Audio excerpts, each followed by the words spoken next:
कैसे होता है आगमन मन मौजी मानसून का। झाड़ झंकार को उछाड़ती पछाड़ती पहले आती है बुढ़िया गांधी यानी काल बैसाखी। इसके बाद ही आती है बरखा बहार और मनमौजी मानसून मनमोहक बन जाता है।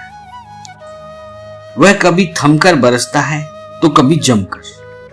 यह मानसून अरबी शब्द भाषा के मौसिन और मलय भाषा के मॉनसिन शब्द से बना है, जिसका मतलब होता है हवाओं के नियमित व स्थायी मार्ग में अस्थायी परिवर्तन। यानी किसी परमानेंट रूट पर चलने वाली गाड़ियों के बदले चलने वाली खास गाड़ियां। पर्व त्योहारों के खास मौकों पर खचाखच भीड़ से निजात पाने के लिए जिस तरह रेलवे विशेष बंदोबस्त करता है, ठीक उसी तरह प्रकृति भी करती है। लेकिन ऐसी व्यवस्था सभी जगह समान नहीं होती, जरूरत के मुताबिक कभी कभी कहीं कहीं होती है। यह व्यवस्था भी व्यापक नहीं सीमित होती है। मानसून विश्वव्यापी नहीं होता, उसमें दुनिया पर छा जाने की औकात हरगिज नहीं है। उसकी रंगत तो उष्ण कटिबंध में पड़ने वाले कुछ देशों में ही दिखाई देती है। यह है उत्तरी गोलार्ध में पड़ने वाले भारतीय उपमहाद्वीप, दक्षिण पूर्व एशिया, दक्षिणी चीन, फिलीपींस और अफ्रीका का विषुवत रेखा पर पड़ने वाला हिस्सा। दक्षिण गोलार्ध में पड़ने वाले देश मसलन दक्षिण अमेरिका के कुछ हिस्से, ऑस्ट्रेलिया, इंडोनेशिया के कुछ भूभाग और अफ्रीका। मौसम वैज्ञानिक मानसून को इस तरह परिभाषित करते हैं कि वे ऐसी सामयिक हवाएं हैं हर साल जिनकी दिशाओं में 2 बार उलट पलट होता है। उत्तर पूर्व और दक्षिण पश्चिम में मानसूनी हवाओं की दिशाओं में बदलाव वैज्ञानिक भाषा में कैरियोलिक बल के चलते होता है। यह बल गतिशील पिंडों पर असर डालता है। हमारी पृथ्वी भी गतिशील पिंड है, जिसकी 2 गतियां हैं, दैनिक गति और वार्षिक गति। नतीजतन उत्तरी गोलार्ध में मानसूनी हवाएं दाईं ओर मुड़ जाती है और दक्षिणी गोलार्ध में बाईं ओर। वायु की इस परिवर्तन की खोज पहले फेरल नामक वैज्ञानिक ने की थी, इसीलिए इस नियम को फेरल का नियम कहते हैं। यह अकाट तथ्य है, जमीन और तापमान के अंतर के चलते मानसूनी हवाएं चलती हैं। वायुमंडलीय ताप और दबाव से गति उत्पन्न होती है।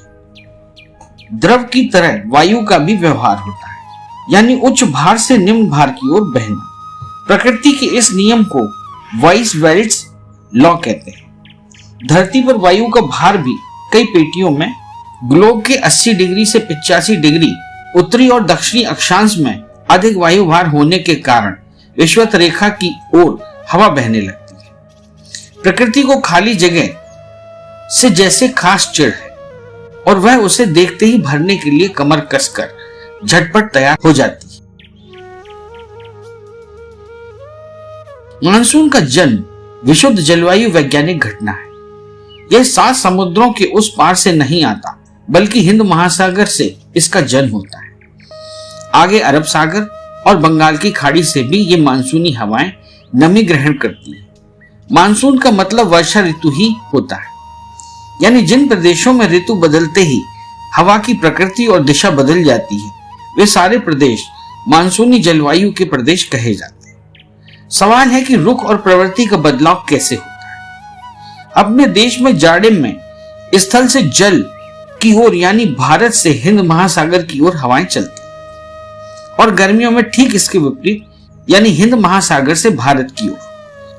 इस प्रकार ये हवाएं ऋतु के अनुसार बदलती, इसलिए मानसूनी हवाएं कहलाती हैं। मानसून का अध्ययन प्राचीन काल से जारी है। सिकंदर महान, अरस्तु, Vasco da Gama, Edmund Halley समेत कई अनुसंधानकर्ताओं ने मानसूनी हवाओं के बारे में विस्तार से लिखा है। अब तो अत्याधुनिक कृत्रिम उपग्रह भी मानसून का अपलक अध्ययन कर रहे हैं, जिन्हें हम अक्सर टीवी के पर्दे पर देखते हैं। मानसून के बारे में अब तक के तमाम अध्ययनों को ऐतिहासिक संदर्भ में रखने पर 3 विचारधाराएं उभरती। ये विचारधाराएं बताती हैं कि मानसून की उत्पत्ति कहां से और कैसे होती है। सबसे पहला मत पुराना है, जिसे जलवायु विज्ञान में क्लासिकल स्कूल कहते हैं। पुराने जमाने में ना तो अच्छे किस्म के अत्याधुनिक यंत्रों का आविष्कार हुआ था और ना ही विज्ञान ही इतना विकसित था। अतीत के अध्ययन और अनुभव के नतीजों के बतौर मानसून को ताप रहित हवाएं माना गया। जब सूर्य दक्षिणायन में लंबवत चमकता है तब अपने यहाँ जाड़े का मौसम रहता है। उस समय दक्षिण भारत का तापमान अधिक रहता है और हिंद महासागर में स्थूल दबाव का केंद्र बन जाता है। इसके विपरीत उत्तर भारत में कम तापमान की वजह से अधिक दबाव का क्षेत्र बन जाता है। हम जान चुके हैं कि प्रकृति का कठोर नियम है कि अधिक दबाव से हवाएं कम दबाव की ओर चलती हैं। ये स्थानीय होती है और इन्हें व्यापारिक हवाएं भी कहते हैं। लेकिन जून जुलाई यानी गर्मियों में इसका उल्टा होता है। इन दिनों सूर्य उत्तरायण यानी कर्क रेखा पर लंबवत चमकता है। यही वजह है कि उत्तरी भारत समेत उत्तर पश्चिम भारत तपने लगता है और कम दबाव के क्षेत्र में तब्दील हो जाता है। उधर दक्षिण में हिंद महासागर के उत्तर में कम तापमान के कारण उच्च दबाव का क्षेत्र बन जाता है। उत्तरी क्षेत्र कम रक्तचाप वाले मरीज की तरह और दक्षिणी क्षेत्र उच्च रक्तचाप वाले मरीज की जैसा होता है। प्राकृतिक डॉक्टर के इलाज से हम अच्छी तरह वाकिफ हो चुके हैं। कम रक्तचाप को ऊंचा करना पड़ता है और उच्च रक्तचाप को कम करना पड़ता है। मतलब उच्च से न्यून यानी हिंद महासागर से भारत की ओर हवाएं चलने लगती। महासागर से होकर आने के कारण ये नम हो जाती है। नमी युक्त होने के कारण भारत व दक्षिण पूर्व एशिया में खूब खुलकर वर्षा करती है। यही है मानसून की कोख के बारे में प्राचीनतम विचारधारा। दूसरी मान्यता के अनुसार मानसून की कोख विषुवत रेखीय पश्चिमी हवाओं के हवाले है। इसे वायु राशि विचारधारा भी कहते हैं। अंग्रेज वैज्ञानिक OH स्पेट और जर्मन वैज्ञानिक फ्लोन के अनुसार पृथ्वी पर सूर्य की किरणें साल भर एक ही स्थान पर लंबवत नहीं रहती। कर्क रेखा पर उत्तरायण में सूर्य के लंबवत चमकने पर वायु दबाव की सभी पेटियां 5 अंश या अधिक उत्तर की ओर व मकर रेखा पर दक्षिणायन में सूर्य चमकने पर पेटियां दक्षिणी गोलार्ध में खिसक जाती। इसके चलते जून जुलाई के महीनों में सूर्य भारत के मध्य भाग से गुजरती कटिबंधीय सीमांत तक खिसक कर उत्तरी भारत के ऊपर आ जाता है। नतीजतन इस सीमांत के मध्य भाग में चलने वाली भूमध्य रेखीय पछुआ हवाएं भी भारत तक पहुंचने लगती हैं। चूंकि ये हवाएं समुद्र से आती हैं, इसलिए नमी युक्त होने के कारण भारत में पहुंचकर वर्षा करती है। इस विचारधारा के समर्थकों की दलील है कि भारत में सर्दी के मौसम में उत्तरी व्यापारिक हवाएं चलती हैं और ग्रीष्म ऋतु में यहाँ विषुवत रेखीय पछुआ हवाएं चलती हैं।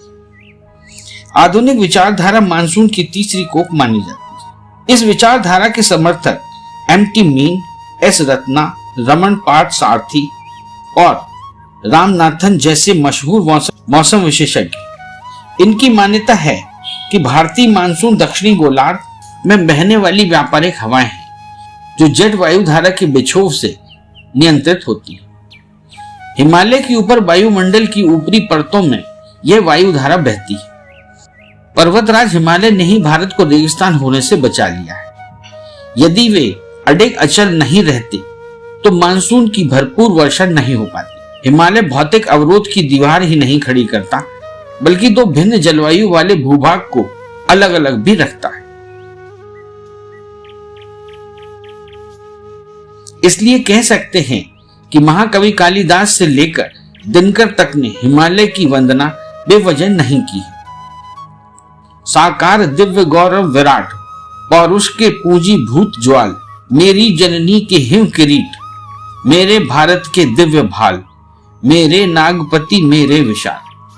हिमालय की वायुधारा के दो भाग हैं, पूर्वी जेट स्ट्रीम और पश्चिमी जेट स्ट्रीम। इस वायुधारा का वेग बहुत तेज होता है।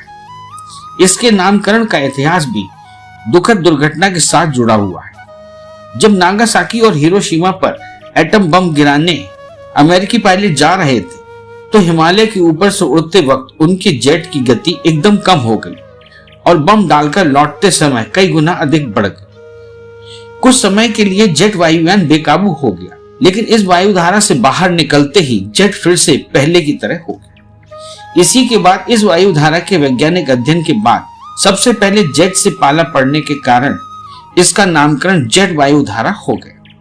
यही जेट वायुधारा मानसून की असली चाबी है। आजकल के अत्याधुनिक यंत्रों व मौसम उपग्रहों के अध्ययन भी इस दावे को प्रामाणिक ठहराते हैं, क्योंकि मानसून की अनिश्चितता और अनियमितता का स्पष्टीकरण जेट वायुधारा मध्य जून के आसपास हिमालय से खिसक कर तिब्बत के पठार पर मानी जाती है। उस वर्ष मानसून भारतीय उपमहाद्वीप पर सामान्य होता है। जेट वायुधारा के उत्तर की ओर खिसकने में विलंब करने की सूरत में मानसून भी विलंब से भारत पहुंचता है, और जब यह वायुधारा खिसक जाती है तो मानसून भी समय से पहले भारत में गर्जन तर्जन करता पहुंच जाता है। हल्की या भारी वर्षा भी जेट वायुधारा के बिछोव की वजह से होती है। बिछोव के शक्तिशाली होने पर घनघोर वर्षा होती है और कमजोर होने पर बस बूंदाबांदी होकर रह जाती है। बरसात के लिए और भी कई बातें होना जरूरी है। आखिर बिन बरसे बादल क्यों चले जाते हैं? बादलों में बरसात की बूंदों से 1000 गुना ज्यादा बर्फ के टुकड़े होते हैं, और खाली हवा हो तो बादलों में बरसात की बूंदें नहीं बनती। भले ही वायु 0 से 80 डिग्री सेंटीग्रेड तापमान से नीचे चली जाए, भाप सीधे बर्फ बन जाएगी, पर किसी भी कीमत पर बरसात की बूंद नहीं बनेगी। मुगल सम्राट शाहजहां ने दिल्ली के लाल किले में सावन भादो नामक कक्ष बनवाए। यहीं बैठकर वह सावन भादो की पहली बौछार का जी भरकर आनंद लेते थे। यह कक्ष आज भी मौजूद है। हमेशा मानसून हौले हौले आता है। आमतौर पर मानसून सबसे पहले 1 जून को केरल पहुंचता है। 7 जून को बंगाल की खाड़ी, बांग्लादेश, असम और उप हिमालय क्षेत्रों में परिक्रमा के बाद 10 जून को बंगाल की बारी आती है और 15 जुलाई तक कश्मीर पहुंच जाता है। 15 जून से 15 सितंबर के 4 महीने के दौरान पूरे देश में तकरीबन 88 सेंटीमीटर बारिश होती है। इसी से 88 सेंटीमीटर वर्षा में 10% तक हेरफेर को स्वाभाविक वर्षा माना जाता है। इससे अधिक होने पर अतिवृष्टि या कम होने पर अनावृष्टि कहा जाता है। 1 सितंबर से मानसून वापसी का बंदोबस्त करने लगता है और अक्टूबर के मध्य तक उसके लौटने की प्रक्रिया पूरी हो जाती है। दक्षिण आंध्र, तमिलनाडु और श्रीलंका में उत्तर पूर्वी मानसून से जाड़े में वर्षा होती है। दक्षिण पश्चिम मानसून से वहां वर्षा नहीं होती। यही वजह है कि गर्मी में तमिलनाडु में चक्रवर्ती वर्षा नहीं होने से पीने के पानी का चरम संकट हो जाता है। मौसम वैज्ञानिकों ने भारत के मौसम को मोटे तौर पर 4 भागों में बांटा है। पहला 1 मार्च से 15 जून तक मानसून पूर्व मौसम, दूसरा 15 जून से 15 सितंबर तक दक्षिण पश्चिम मानसून का मौसम, तीसरा 15 सितंबर से 30 नवंबर तक मानसून के बाद का मौसम, और चौथा 1 दिसंबर से 28 फरवरी तक जाड़े का मौसम। भारत की 80% बारिश मानसून से ही होती है। इस चैनल को लाइक और सब्सक्राइब करना ना भूलें। देखते रहिए बंजारा बीट्स।